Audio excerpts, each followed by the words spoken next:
Welcome back to A Geek's Garage, and Happy New Year. This video was actually filmed over the course of about a month this summer when I decided to replace the carpet inside the car. Unfortunately, a lot of the steps that I took were not filmed, or the camera didn't work correctly, or what I thought I was filming I wasn't. So it's going to jump around a lot, and unfortunately it's not going to show the whole process, but I did want to kind of go through what I did in the hopes that maybe it'll help somebody else, because I didn't really see too many videos out there of people actually doing a new carpet inside of one of these stealths. So the first thing, I did order a full custom carpet for the vehicle. What's great is that it already comes kind of pre-formed. So once you get it, you need to open it up and pretty much let it sit out for a while so that it can kind of retain or re-get its shape after shipping. So that's what I'm doing here, is just getting it back into the right shape. One of the steps that I didn't film was actually getting the carpet out. Basically, it's actually a fairly easy process to do, but you do need to take out, obviously, all of the seats, including the front and the rear. And once you get it out, the suggestion is to put it into the form of the new carpet and just make sure everything kind of lines up. You want to make sure that the new form is about the right size and about the right shape before you move forward, because once you start cutting the form, you're out of luck. You now own it. When I had it in this form, I didn't do any cutting except for one. I made one central cut down the middle where the center console goes. This just allowed me to kind of start molding around that, but I wouldn't try to make any cuts that make it look like the existing carpet. You're going to be wrong. No matter how you do it, it's going to be wrong. So only do the cuts if you can once it's inside the vehicle. The next big thing for me anyways was to make sure that the interior was completely vacuumed out and ready to go. This car had sat for a little while and actually had mice living in it at one point in time, so I just wanted to make sure that everything was out of this car and it was really clean before we went and put a carpet into it. Once everything was prepped, it was basically just a wrestling match between me and the carpet to get it in and kind of get it centered. The big thing is really, before you start making any cuts, make sure that you have this thing perfectly centered and that things are starting to sort of line up. The edges, as far as where the bends are that are molded into the carpet, are actually matching up to the bends and folds inside the vehicle. Kind of use them as a guideline and just start making small cuts. One thing, and I'll sort of show it at the end, but you definitely want to make small cuts. Take less material off, not more.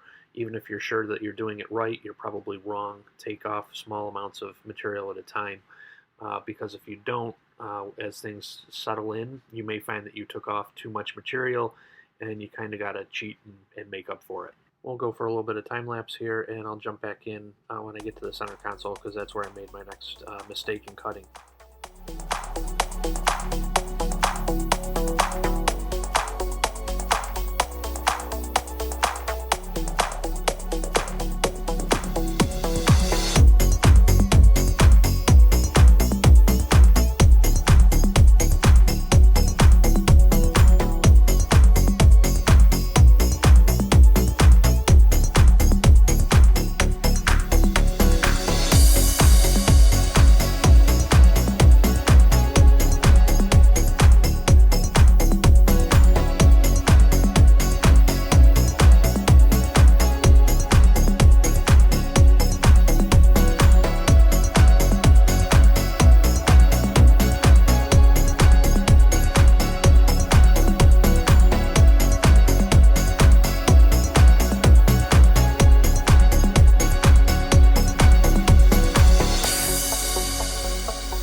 Alright, so I'm about to try and start cutting around the center console, and this is where I made one of my first big mistakes.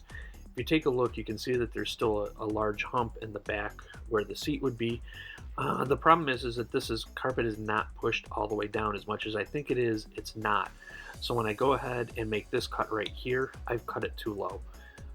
And it's going to be a problem later on, and I'll show how I kind of covered up for it in the end.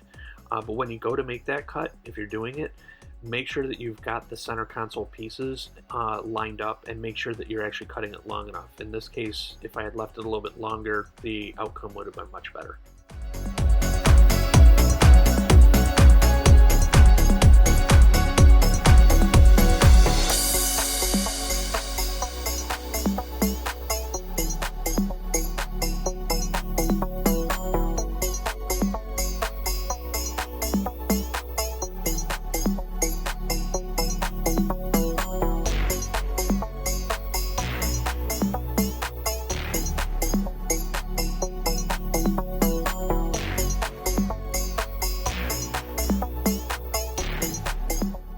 One other thing you'll notice as I'm going through and doing this sped up at quite a high rate of speed is that I keep bouncing back and forth between the driver's side and the passenger side. One of the things that I found was that in doing this, it ensures that if anything is shifted when I was working on, say, the driver's side, when I move back over to the passenger side, I'm able to shift things back a little bit and just make sure that it's constantly staying centered until I get to the point where I'm really securing it with some fasteners. So I don't know whether it really made a big difference or not, but for me it seemed to, one, break up the monotony, but two, it also really did.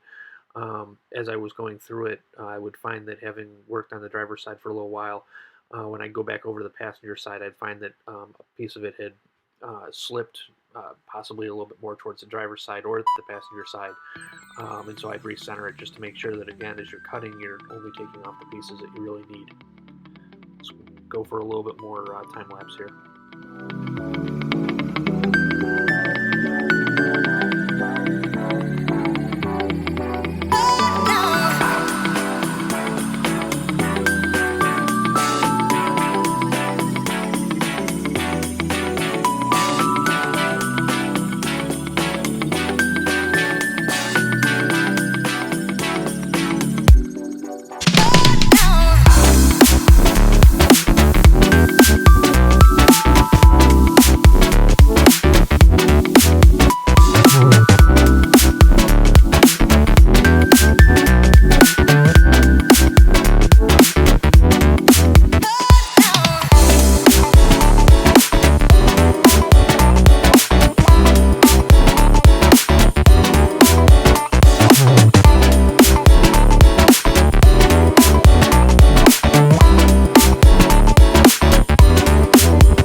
So as we start to wrap up some of the work here, or maybe more appropriately, we start to wrap up some of the video that I had left, let's talk about securing the carpet to the door wells.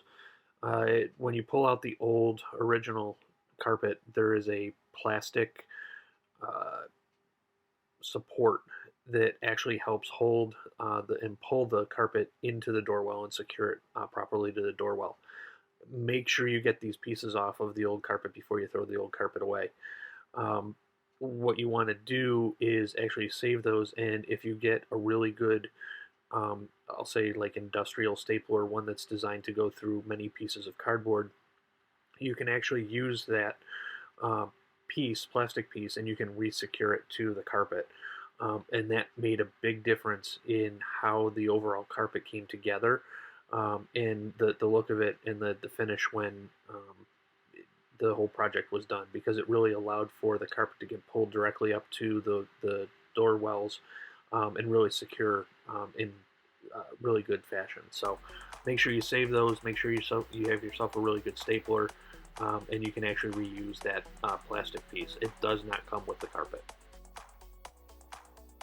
So unfortunately, this is the last bit of video that I have of me doing the work on the interior carpet. So we'll finish up with some pictures of what the final product turned out like.